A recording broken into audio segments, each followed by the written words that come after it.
6. Thanks for joining us. We begin tonight with a very emotional service to remember and honor the life of Heather Heyer. A judge has made some decisions in the lawsuit over whether or not the city of Charlottesville can remove Confederate monuments from downtown parks. Again tonight with the case against the man accused of killing community activist Heather Heyer. Just minutes ago, the judge advanced the case against car attack suspect James Alex Fields. A scene even investigators are calling horrific in Louisa County. They say they found hundreds of animals neglected and in serious need of care. Louisa County Sheriff's deputies say some of those animals were dead or had to be put down due to the condition they were in. Yeah, the man accused of killing Heather Heyer and injuring others in a car attack is among 4 men scheduled to be in court. Streets around the courthouse will be closed, but police say it will be business as usual across the rest of downtown. NBC29's Pete DeLuca joins us live from the courthouse with top story details tonight. Hi, Pete. Charge against a Maryland Ku Klux Klan leader accused of firing a gun into a crowd on August 12th is also moving forward. 52-year-old Richard Preston's case is now headed to a grand jury, which meets December 18th. The search for a special prosecutor is on for 2 court cases from a February rally in Lee Park. Fluvanna County Commonwealth's attorney Jeff Hayslip can no longer take on the Sarah Tanzi and Joe Drago cases. Sharon, some of those dust-ups we were talking about late this afternoon came as police in riot gear worked to maintain order among counter-protesters who surrounded the garage where KKK members were leaving.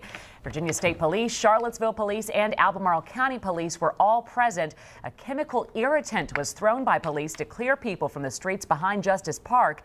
NBC29 crews saw at least 2 people carried away by police. And in response to the Loyal White Knights coming to town, hundreds of counter-protesters filled Justice Park. This afternoon, the city told Jason Kessler he could hold the rally, but only if it's in McIntyre Park. NBC29's Victoria Resolo is live at Emancipation Park with the details. Hi, Victoria. NBC29's Kasey Hott is on the scene with this breaking story with the details. Kasey. All right. Hi, Sharon and Matt. We are live in Charlottesville's Bel Air neighborhood right now. It's right near the Birdwood Golf Course here in Charlottesville. Again, no official word yet from police, but we have been told that state police has taken over this investigation, and we're waiting on a press conference very shortly. In the meantime, we've been talking with some neighbors who said they saw the helicopter go down as it happened. Thank you, Eric. Coming up in just a few minutes on your news at 6, a neighbor is worried about the smoke that's coming from a crematory in Charlottesville. Tonight, we're going to hear from the funeral home that says there is no cause for concern. We hope you'll join us for that story and a whole lot more tonight on your news at 6. There is a new tarp covering the Robert E. Lee statue in Emancipation Park tonight after people found the original one slashed. NBC29's Taylor Gleason is on the scene with that story. Hi, Taylor. Taylor Gleason live in Charlottesville tonight. Thank you, Taylor. Virginia Attorney General Mark Herring issued an advisory opinion today that says that localities can remove or move Confederate statues, but that's only as long as there are no laws or restrictions governing them. Hundreds of members across all faiths banded together today in protest of the Ku Klux Klan. The Charlottesville Clergy Collective led a counter-protest, which began with a prayer service and singing at Charlottesville's United Methodist Church. Senator Tim Kaine and Governor Terry McAuliffe were among those at the Paramount today. They spoke to the crowd and reporters gathered outside the memorial service. Tonight, Charlottesville's mayor is being put under the microscope for his leadership during a time of crisis. President Trump is expected to make a decision on the deferred action for childhood arrivals tomorrow, and students at the University of Virginia are hopeful the immigration program will stay. NBC29's Taylor Gleason has more. This week, the National Park Service gave the green light for the Atlantic Coast Pipeline to be built underneath the Blue Ridge Parkway. The Park Service granted permits for crews to drill a tunnel 800 feet below the parkway for construction and operation of the natural gas pipeline. Despite a taste of spring, Old Man Winter is back. This is how it looked this morning in Evanston, Illinois, and come tomorrow, Central Virginia and the Shenandoah Valley could look a lot like this. That storm system that dropped snow all across the Midwest is expected to hook up with another system and create some serious headaches all across the East Coast. Jury trial is underway in Augusta County for a woman accused of first-degree murder. Prosecutors want to prove that 48-year-old Tina K. Matheny stabbed and killed her longtime friend, 36-year-old Peggy Woods, outside of a Craigsville grocery store last month.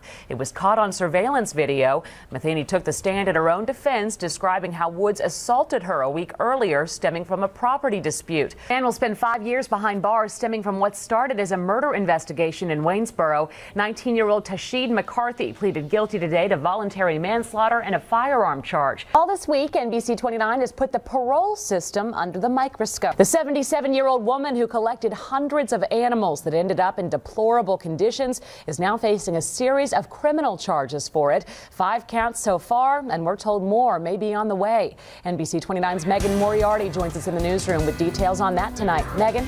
Children receiving treatment at UVA Children's Hospital and their families will be able to take advantage of a big gift. The Ronald McDonald House received a $10,000 check today.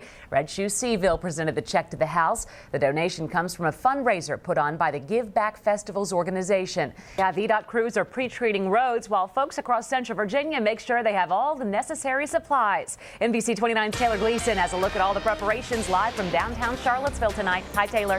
Ski resorts in Virginia are getting ready for people to hit the slopes. Snowmaking started about a week ago when the temperatures dipped. Wintergreen's opening day is tomorrow. The resort anticipates having 7 slopes open, and then tubing opens on Saturday. At Massanutten, 6 trails should be open on Friday. The ice skating rink is already open there, and then Bryce Resort opens on Saturday. You can visit the resort's websites for opening hours and prices. It is that time of year again. It's cold, but if you have a day like this where it's cold enough for the snow to not melt one in it and the sun's out, that's like perfect tubing weather. Pretty perfect. Weather. We got best of both worlds. Hey, Josh.